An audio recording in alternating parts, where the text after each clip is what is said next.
عقل مندوں کے لیے ایک زبردست مثال. ہم تربوز خریدتے ہیں، واٹر میلن. مثال کے طور پہ 5 کلو کا ایک تربوز ہم نے خریدا، اور جب اسے کھانے لگتے ہیں تو پہلے اس کا چھلکا اتارتے ہیں نا. 5 کلو میں سے کم از کم 1 کلو کا تو چھلکا نکل جاتا ہوگا، یعنی آلموسٹ 20%، 20% تو کم ہو جاتا ہے. مگر کیا کبھی ہمیں افسوس ہوتا ہے اس کا؟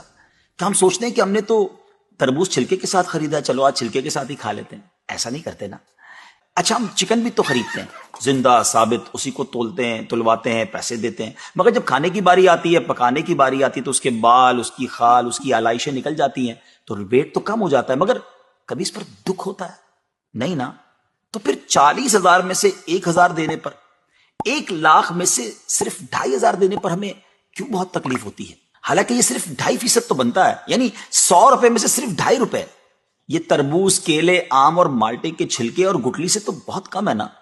اسی تو زکوٰۃ فرمایا گیا. ہاں، ایک اور بات، سال میں ایک ہی بار دینا ہوتا ہے. مالٹے کا، تربوز کا تو ہر بار چھلکا اتارنا ہوتا ہے نا. یہ 100 روپے میں سے 2.5 روپے یا 1,00,000 میں سے 2,500 روپے سال میں ایک ہی بار دینا ہوتا ہے، اور اسی کو زکوٰۃ کہا گیا. کیا برکت والا کام ہے یہ. مال بھی پاک، ایمان بھی پاک، دل اور جسم بھی پاک، اور معاشرہ بھی خوشحال. اتنی معمولی رقم، یعنی 40 روپے میں سے صرف 1 روپے، اور فائدے کتنے زیادہ، اجر کتنا زیادہ، برکت کتنی زیادہ. تو اب اپنی زکوٰۃ ہم نے پوری دینی ہے.